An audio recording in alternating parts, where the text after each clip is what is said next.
Hi all, അസ്സലാമു അലൈക്കും. Welcome back to my channel.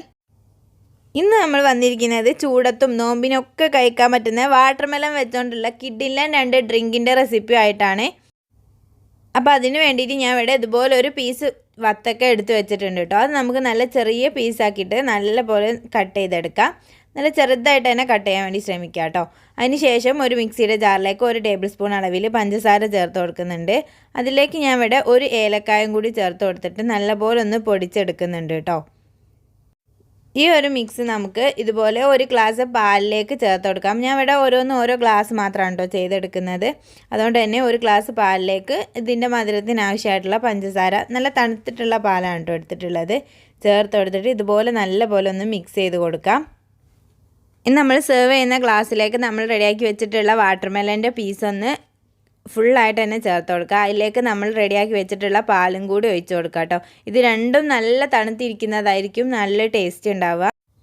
ഇത് ഒരു 10 മിനിറ്റിനൊക്കെ ശേഷം കഴിക്കാനായിക്കോട്ടോ നല്ല ടേസ്റ്റ് ഉണ്ടാവുക. ഈ ഒരു പാലിൻ്റെ ഫ്ലേവർ എല്ലാം വത്തക്കയിലേക്ക് ഒന്ന് പിടിച്ചതിന് ശേഷം കഴിക്കുകയാണെങ്കിൽ അടിപൊളി ടേസ്റ്റ് ആയിരിക്കും. അപ്പോൾ സിമ്പിളല്ലേ ഈ റെസിപ്പി. അപ്പോൾ എല്ലാവരും ഒന്ന് ട്രൈ ചെയ്ത് നോക്കാം കേട്ടോ. ഇനി നമുക്ക് അടുത്ത റെസിപ്പിയിലേക്ക് പോവാം. അപ്പോൾ ഒരു മിക്സിയുടെ ജാറിലേക്ക് ഇതുപോലെ ചെറുതായിട്ട് അരിഞ്ഞ് വെച്ചിട്ടുള്ള വത്തക്ക ഞാൻ എടുത്ത് വെച്ചിട്ടുണ്ട്. അപ്പോൾ ഇതിൽ കുരുല്ലാതെ ഇരിക്കുന്നതായിരിക്കും കേട്ടോ നന്നാവുക.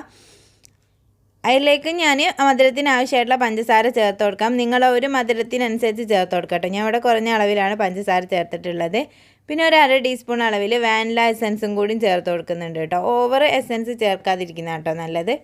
പിന്നെ നല്ല ഐസ് ക്യൂബ്സ് ചേർത്ത് കൊടുക്കാം. അതുപോലെ തന്നെ നമുക്ക് തണുത്തിട്ടുള്ള പാലും കൂടി ചേർത്ത് കൊടുക്കാം കേട്ടോ. എന്നിട്ട് നല്ല പോലെ ഒന്ന് അടിച്ചെടുക്കാം. അപ്പോൾ ഇത്ര തന്നെ ഉള്ളൂ കേട്ടോ. അപ്പം കട്ടപ്പാലുണ്ടെങ്കിൽ അത് ചേർത്താൽ മതി. അപ്പോൾ നല്ല അടിപൊളി ഡ്രിങ്കാണ്, നല്ല ടേസ്റ്റാണ് കേട്ടോ ഈ ഒരു ഫ്ലേവറിൽ കഴിക്കാൻ വേണ്ടിയിട്ട്. ഇഫ്താറിനും ചൂടിനൊക്കെ കഴിക്കാൻ പറ്റിയൊരു ഡ്രിങ്ക് തന്നെയാണ് കേട്ടോ. നമുക്ക് നല്ല ഈസി ആയിട്ട് ചെയ്തെടുക്കാൻ പറ്റുന്ന നല്ല അടിപൊളിയായിട്ടുള്ള 2 ഡ്രിങ്ക് തന്നെയാണ്.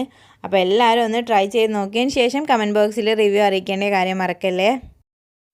വീഡിയോ ഇഷ്ടമായിട്ടുണ്ടെങ്കിൽ പ്ലീസ് ഒന്ന് ലൈക്ക് ചെയ്തേക്കണേ. അപ്പോൾ നമ്മുടെ ചാനൽ ഇതുപോലത്തെ ഈസി ആൻഡ് സിമ്പിൾ റെസിപ്പികൾക്കായിട്ട് ചാനൽ ഇതുവരെ സബ്സ്ക്രൈബ് ചെയ്തിട്ടില്ലെങ്കിൽ ഒന്ന് സബ്സ്ക്രൈബ് ചെയ്തും കൂടി സപ്പോർട്ട് ചെയ്യുക. അപ്പോൾ ഇതുപോലത്തെ സിമ്പിൾ റെസിപ്പികളായിട്ട് വീണ്ടും കണ്ടുമുട്ടുന്നത് വരെ ബൈ. Thank you.